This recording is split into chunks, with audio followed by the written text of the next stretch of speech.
Hey everyone, welcome to this week's episode of Painting Media TV, and this is coming early to you guys for celebrating Christmas and New Year's. So this is going to be for today, Saturday, and we are going to be doing some small little food, drink specialties for catering to your parties at home or, you know, in restaurants or, well, I don't know about restaurants, at home with your family gathering. We are going to be doing a couple little food items, just some stuff that I've picked up along the way. We have, everybody does like this cheese platter around Christmas, or they bring in like fruit baskets and stuff. I try to go for gourmet cheeses and gourmet crackers. I recently discovered these are the Compliment Sensations brand. They're from Sobeys, and they're the culinary craft stuff that you can find in the store, so it's culinary chef quality.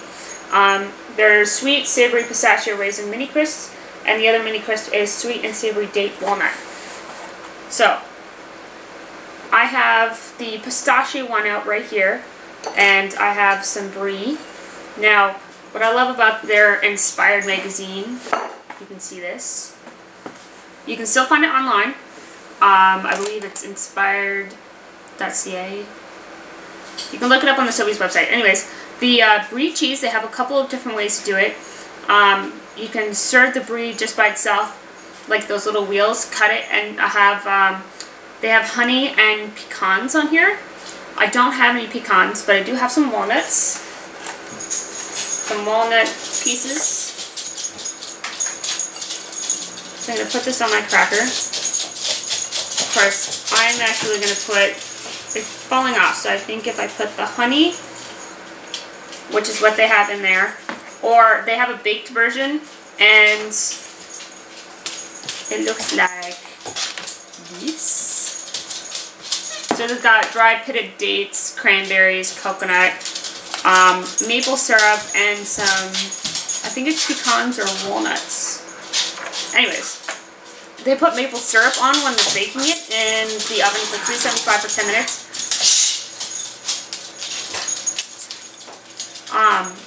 So in the oven for 375 for 10 minutes, they bake it until the cheese is soft, they bring it out. They've already put maple syrup on it before it's cooked, and then they put all their little toppings on it. You don't need to buy the Brie Baker, you can buy like the ceramic one, or if you want the Brie Baker, wait until after Christmas, like Boxing Day when it goes on sale. Just, you know, a hint, hint, nudge, nudge, wink, wink. So I think I might go, I don't know about honey, I kind of want maple syrup.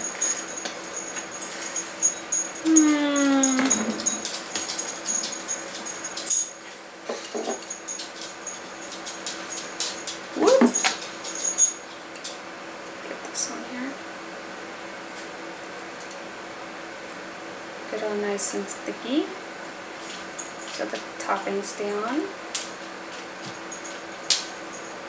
So it looks like this.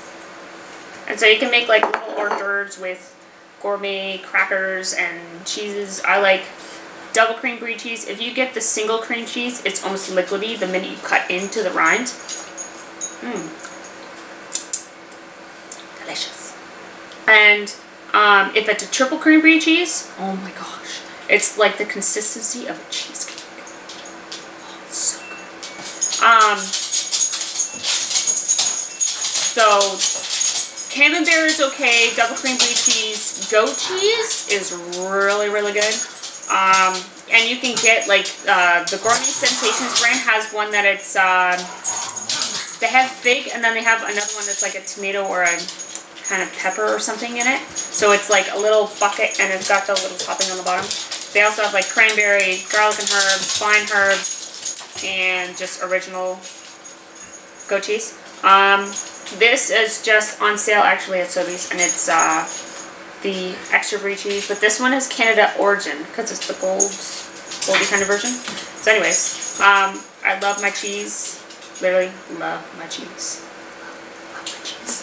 Alright, so when you're doing your little food platter, either make a cheese ball, get a cheese ball, or if you're making like little assorted cheeses, pick some gourmet stuff. Stuff that's a little bit out there just to spice it up a little. And try it first. The Deli are usually pretty good with giving you like little samples. I'm sorry. Apparently my dogs think it's WWE SmackDown in my house right now. Anyways, alright. So for drinks, I'm going to be showing you a couple of them. I always like to keep this red wine grape juice on hand. I find as soon as Christmas comes around, there's people just drinking pop. It's you know, it's Christmas. It's New Year's. I don't want pop. I don't want pop any other time of the year. Not that I really want to drink that much, but you know. So I love my sparkling red wine grape juice. It's a little bit bubbly, and I like that. But here's a couple ways to spice up your hot chocolate. You can grab some mini candy canes, and there are a lot more in here, so you can give them away.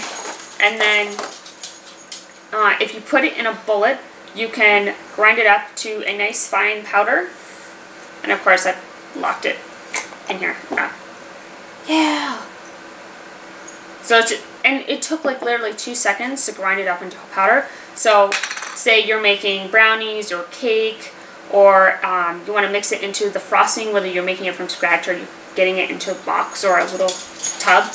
You can take your fine powder and mix it in if you want to add it to the flavor. Otherwise, there is this lovely picture. If you can see this. So they have this brownies with white icing and the crushed candy cane on top as just a little decorative. So with your hot chocolate, because it's such a fine powder, it'll immediately melt and blend into your drink. The other thing I like is whipped cream and some shaved chocolate on top. And they have this on sale. They had this on sale. These are normally like $3.59. They had it for 2 for $5, and there was a $1 coupon. So awesome. So this is the Lindt Excellence Chili Dark Chocolate. I haven't tried it yet, so I'm looking forward to seeing what it tries like, or what it tastes like. And because I don't have, you know, some kind of special fancy cafe chocolate grater, I'm going to use a very, very clean vegetable grater to shave my chocolate on top of my whipped cream. So I'm going to show you now how to do the hot chocolate and how to eat a Tim Tam. It's an amazing Australian cookie. And then I'm going to show you how to do a tropical drink for New Year's. Alright, so I already have my hot water boiled and ready, and I'm using, of course, Carnation's hot chocolate, because nothing tastes creamier than the Carnation's brand. I've tried, trust me. The authentic hot chocolate that you will find in like a chocolatier cafe will be milk boiled and heated into a pan, and then the chocolate will be melted in. That's an authentic hot chocolate. For the sake of this experiment, we're just sticking with your normal at-home brand, unless you want to go out and buy one of those little cans or find the recipe online. So I've already put the hot cocoa inside.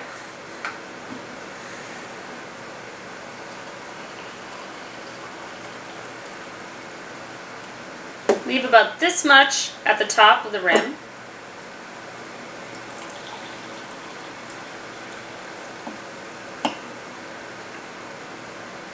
Ma, did you want cream in yours?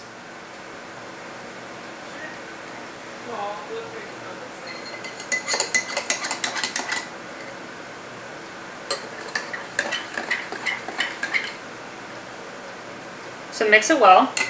My mom has requested cinnamon, a dash of cinnamon in hers.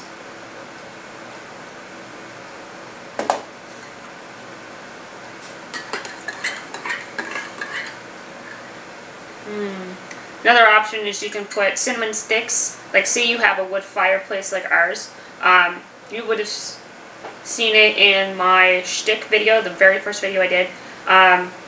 There's a little, like, I forget what it's called, but it's like a little pot that's on top, but certain kind of hop. Anyways, you put water in it to keep the house humidified during the winter when you're burning wood in your fireplace to keep the house warm. So what you can also do is put cinnamon sticks in there so that cinnamon gets throughout the house instead of using a candle. Alright, this is the part where you can have the option. I wouldn't put them all in at once. I'd choose one or the other. Since you're going to be having more than one hot chocolate throughout either the day or the week, You can try different permutations until you find the one that you prefer. This is where you would put in your crushed up candy cane powder. Try not to put the big chunks in there because they won't really dissolve as well as the small micro chunks. So my mom does not want my fancy chocolate. It's only got like a small aftertaste of chili, which is great because anything more is like fire breathing dragon. So she's just going to stick with the Walmart brand of milk chocolate, which I am going to shave into her hot chocolate. So I'm putting half and half cream just because it's the Christmas season and we're special. And we have the excuse of putting stuff into our drinks and food that will go straight to our thighs. Oh, forgot mine.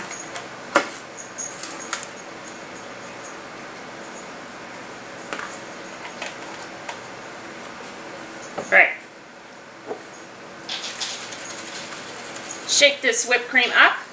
Get the real stuff, not the Cool Whip. That's just fake and it's nasty. That's my preference. Unless you want to actually go and get cream and make your own whipped cream. That's completely up to you.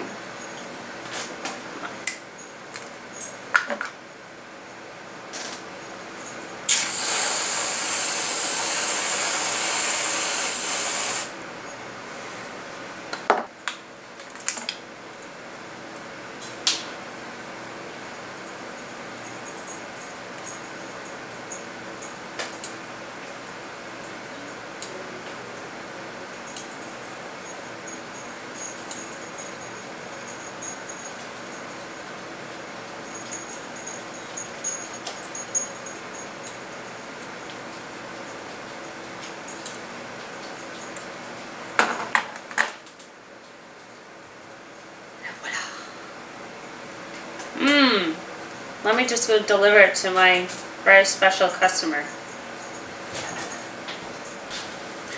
How does my special client customer like her hot chocolate? Oh, that's so good. Alright, now I'm going to show you how to eat a Tim Tam. This is by Arnott's. They come in caramel, this is the original. They have dark chocolate and they have double layer of chocolate, so they're double coated.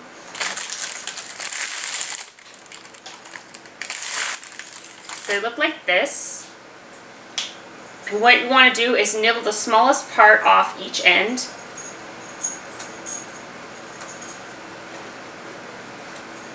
Go ahead and eat that part.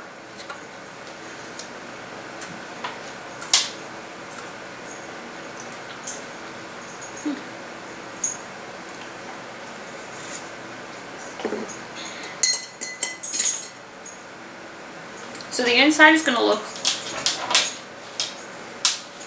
like these.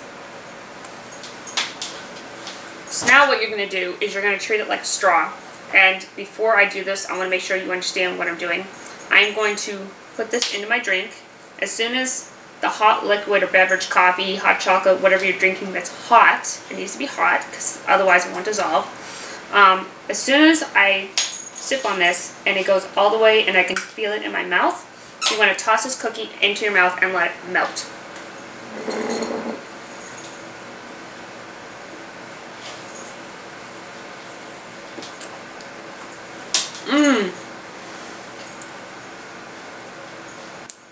Melted chocolate goodness.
And there is your decadent hot chocolate for Christmas or the whole winter. Of course, we're not going to just drink hot chocolate in one day. So enjoy, and I look forward to hearing any kind of other suggestions you have for adding to your hot chocolate, or what kind of foods you like for hors d'oeuvres or to have with your hot chocolate, like a Tim Tam. Now we're going to do the tropical drink. Alright, so next up we have our tropical drink. You will need grenadine. I'm using the Oasis mango smoothie. This usually calls for orange when I first tried it, so you can use orange juice with or without pulp. I would suggest something that's actually got fruit in it, or at least almost 100% fruit, or some majority degree percentage of fruit. And then you'll also need some ginger ale, whatever brand you prefer, no name brand, Canada Dry, Schweppes, whatever. And you're going to need toothpick and maraschino cherries.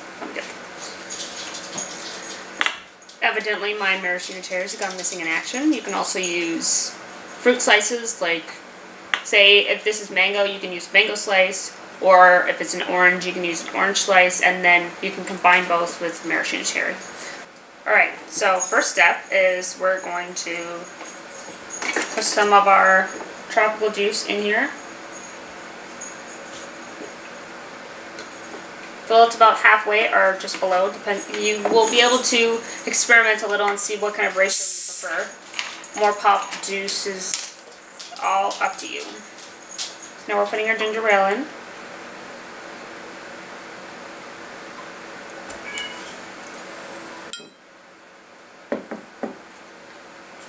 And now our grenadine syrup. When you're first trying this and you have your spoon, I'd put, this is like a teaspoon, but it's extra long for stirring tall glasses. Experiment with how much syrup you want in there, because everyone has a different kind of taste, but you definitely want it to be enough to be pink colored. Which of course it's going to turn because it's, you know, red.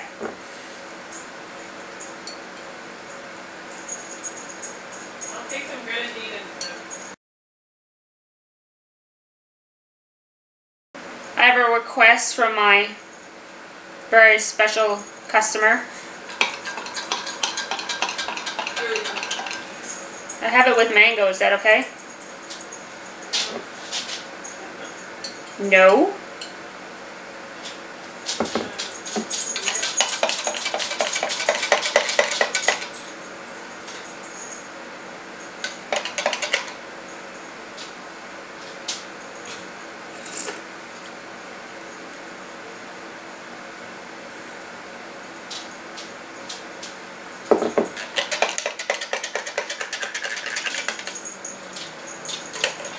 Alright, so I put in about 2.5, and if you have maraschino cherries or fruit slices that match or contrast, whatever, it's up to you. Take your toothpick or little sword or tropical umbrella and pierce your fruit and put it on top as a topper. So that is how you make a tropical. It's really simple. If you have any requests for the new year, I'm going to be starting out with some stuff. I already have it planned, but for anything after that, I'm totally game. So I'd love and look forward to hearing from you guys. Any comments, requests, anything at all, I'd love to hear from you guys. And you can just leave it all in the comments below and I will get back to you. In the meantime, have a very Merry Christmas and a Happy New Year.